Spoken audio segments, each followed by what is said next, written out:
Oi, coisa linda! Seja muito bem-vinda a mais um episódio do podcast Maternidade Real. Um podcast onde eu falo aqui não do lugar da psicóloga, não apenas do lugar da mãe, mas do lugar da mãe que é psicóloga, trazendo minhas experiências reais no meu dia a dia na maternidade. Todas as quintas-feiras eu posto um episódio novo aqui, e se você quer sugerir algum tema que talvez faça mais sentido para você escutar, coloca aqui nos comentários desse episódio. Eu vou gravar para te ajudar, tá bom? E hoje eu queria falar sobre um tema muito real para mim, que é a solidão materna em meio à multidão. Me conta, você já se sentiu sozinha em algum momento na experiência sendo mãe? Em alguma vez aí na sua jornada materna, você já esteve em um lugar com muitas pessoas, mas ao mesmo tempo se sentiu só? Eu quero falar sobre isso aqui com vocês hoje, mas antes de falar sobre esse tema, eu não posso deixar de divulgar o meu curso Florescer, o Manual da Mãe Leve, um curso que eu criei para te ajudar aí na experiência da maternidade, com estratégias de autocuidado, técnicas de respiração, aulas de meditação. No curso tem distribuição da faixa etária, então puerpério, primeiro ano, segundo ano do bebê, tudo pensando em te ajudar a ter uma maternidade muito mais leve. Eu já falei sobre a solidão aqui em outros episódios. Já falei sobre como me senti sozinha no puerpério. Já falei sobre o quanto meu círculo social de amizades mudou bruscamente com a maternidade.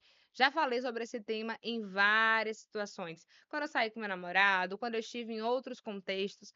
Mas hoje eu quero falar. Benjamin tá com 2 anos e 6 meses, tá? Eu quero falar, inclusive, da solidão materna no meio dos meus, no meio da família mesmo. Recente, tá? Recentemente eu fui para um almoço de família e eu fiquei observando o quanto as pessoas elas podem simplesmente desfrutar de um almoço de maneira normal, digamos assim. Cada um pegou seu prato, sentou, comeu, conversou. E eu olhei, eu estava sozinha nesse almoço, assim, eu não fui com meu namorado, eu não fui com minha mãe, eu não fui com ninguém mais próximo para me ajudar. E eu fiquei observando o quanto foi solitário estar ali para mim. Porque ninguém nunca chegou para mim e falou assim: "Você quer que eu te ajude a fazer seu prato? Você quer que eu faça o prato de bem? Você quer que eu brinque com ele para você almoçar?" E como é que eu almocei, gente? Eu tentei almoçar, né? Fiz o prato, falei: "Não, não vou fazer um prato para mim, para ele não, porque vai ser mais cansativo. Eu tô na casa de outra pessoa, só tem prato de vidro, daqui a pouco esse menino quebra, olha o caos que vai ser." E aí eu coloquei ele no meu colo, dava uma garfada a ele, dava uma garfada a mim, mas claro, ele estava em um lugar novo, então tinha várias coisas inusitadas, inclusive nessa casa que eu fui, foi de um tio meu, tinha uma cristaleira que pra mim foi o terror materno, porque esse menino queria ir lá e pegar as coisas, e meu feijão esfriou, claro, né, porque eu levantava e pegava Benjamin, e brincava, e voltava pra sentar, e eu observei. Todas as pessoas estavam comendo normal, dando risada, e coloca mais Coca-Cola aqui, e abusando lá sobre quem come mais, quem come menos. E eu estava sozinha em meio à multidão. Aí chegou uma outra prima, que também tinha um filho da mesma faixa etária minha e que bem, e foi tão bom pra mim não me sentir mais sozinha. Ela levou uma vasilha plástica pro filho dela comer e colocou no chão. E foi maravilhoso saber que eu não estava sozinha naquele negócio, que o menino começou a jogar comida pra cima e sujou o chão. E aí a gente fez um processo de revezamento. Eu ficava com os meninos para ela poder sentar e socializar com outras pessoas da família. E depois ela ficava com os dois para que eu pudesse socializar. E foi engraçado que o tempo que eu ficava com os dois, eu voltava e dizia: Deus me livre, ter outro filho, meu Deus. Com um só já é difícil, imagina dois. Porque Benjamin resolveu pular da cama e brincar de pula-pula no chão. Aí o priminho dele viu, queria fazer a mesma coisa. Imagina eu com dois, segura um, segura outro e para. E... Cansativo demais. Eu passei por uma experiência nesse almoço que, por mais que seja engraçada, é caótica pensar que uma mãe tem que passar por isso. Eu fui no banheiro e Benjamin foi atrás de mim. Claro, porque ele estava grudado em mim, não tinha outra pessoa ali, né? E aí, gente, em um segundo que eu fui abaixar minhas calças, um segundo para fazer xixi. Sabe aquele cheirinho de vaso sanitário que cola dentro do vaso sanitário? Ele viu e falou: "Mamãe, meleca!" Meleca é a moeba, tá? Que ele tem em casa. "Meleca, mamãe!" Não deu tempo. Quando eu vi, o menino já tinha pegado aquilo do vaso e tava brincando na mão. E eu, meu. Ai, meu Deus, eu queria fazer xixi. E aí, eu, com as calças abaixadas, nem consegui fazer xixi, peguei o menino, botei na pia, fui lavar a mão dele e segurei ele no meu colo pra fazer xixi, pra ele não bagunçar mais no banheiro dos outros. E fiz xixi, e vesti as calças. E agora, eu tinha que ficar ligada, porque a casa tinha 2 banheiros e ele queria procurar meleca no outro banheiro. Entendeu? Porque se tinha uma meleca em um banheiro, tinha no outro. E eu fiquei pensando, por que eu tô passando por isso, né? Por isso que às vezes tem algumas mães que preferem não sair de casa. Não vai para um shopping, não vai para um almoço de família, porque é cansativo, é estressante, é exaustivo. E assim, eu sei que talvez eu já fui essa pessoa, né, que não tinha sensibilidade para essas mães, porque depois que você passa pelo processo, o seu olhar é diferente. Mas eu já fui para lugares que tinham pessoas que tinham essa sensibilidade e faz tanta diferença.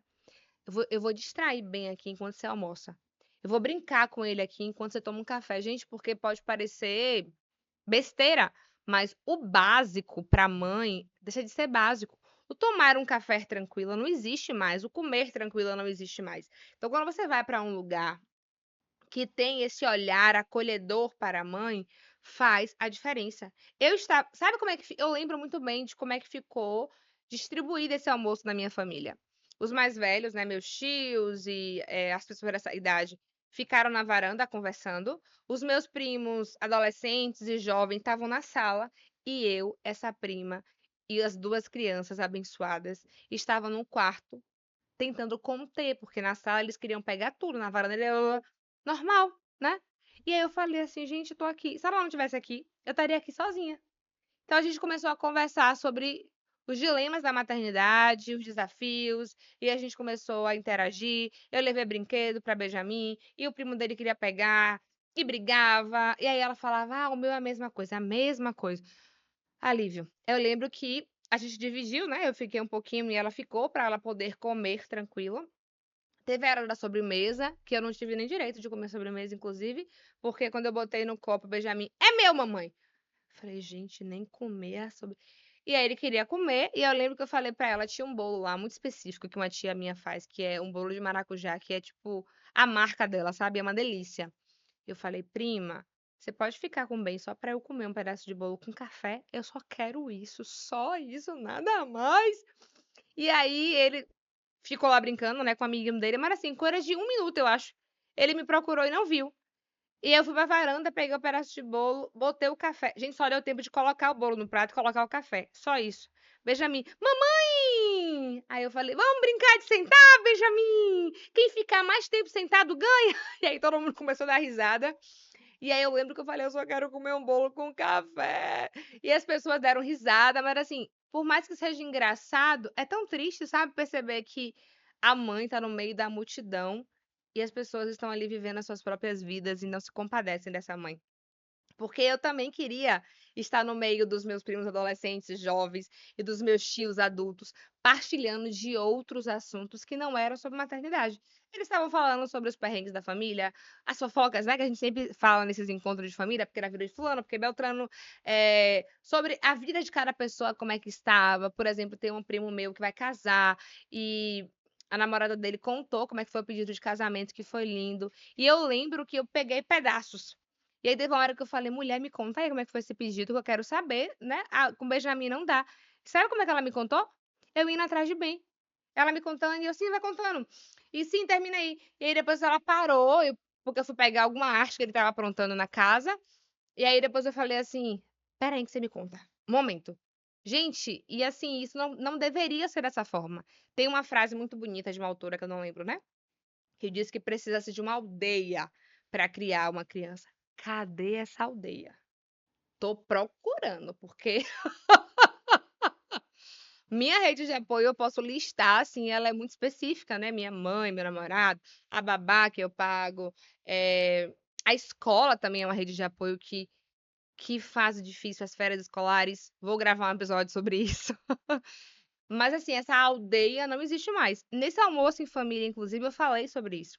Eu falei que eu lembro que a minha experiência sendo criança é bem diferente de Benjamin sendo criança. Porque eu nasci e cresci em uma comunidade onde minha tia morava do lado, outro tio, era uma rua só de familiares. Então eu me recordo de minha mãe me deixar na casa de uma tia para ela poder resolver alguma coisa, de tias deixarem os filhos na minha casa. Tinha essa troca, tinha essa esse criar compartilhado, de fato. Eu sei que isso também tinha, digamos que a parte mais sombria, né?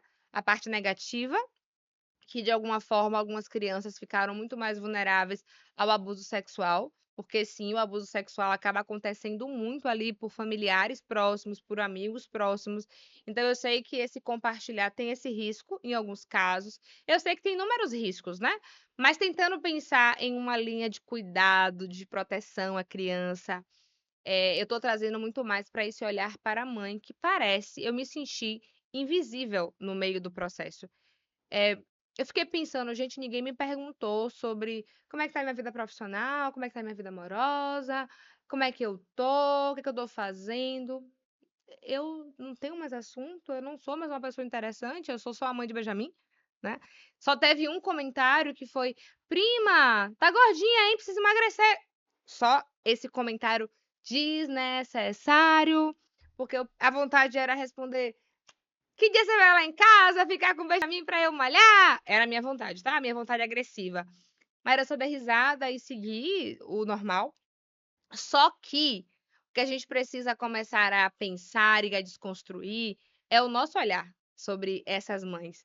Porque eu automaticamente cheguei ali e falei: "Prima, vai lá, eu fico aqui com os 2". O quanto a gente precisa, eu percebi isso pra mim, o quanto eu preciso colar em outras mães, porque isso me ajuda a ter uma maternidade mais leve. O quanto eu preciso participar de outras coisas com outras mães da mesma faixa etária que bem, para que isso coopere, né. E o quanto eu preciso também aproveitar os momentos que eu não estou com ele, para me sentir pertencente ao mundo social e me ver além do lugar de mãe. Você já passou por alguma experiência semelhante? Você já se sentiu sozinha em meio à multidão? E assim, eu já senti isso em vários momentos, tá? Não só com a minha família, em outros lugares. Parece que tudo tá fluindo, as pessoas estão comendo, estão conversando, estão vivendo outros temas e eu me resumo a cuidar para meu filho não fazer peripécias, que é normal, né. Eu falo aqui dele, assim, brincando, mas assim, é normal, ele é criança, tá com energia para gastar, ótimo. A questão é que quando a gente não tem uma rede de apoio ou pessoas que olham para essa mãe, isso fica muito difícil. Mas eu queria falar sobre isso aqui para que você se sentisse acolhida. Você não é a única a passar por isso, caso você tenha passado. E a gente precisa, assim, começar a colar mesmo em outros grupos com outras mães, porque o processo se torna mais leve. Porque parece que eu não sou a única vivendo isso. Eu colo em outras mulheres que também têm a mesma sensação, que também têm a mesma experiência.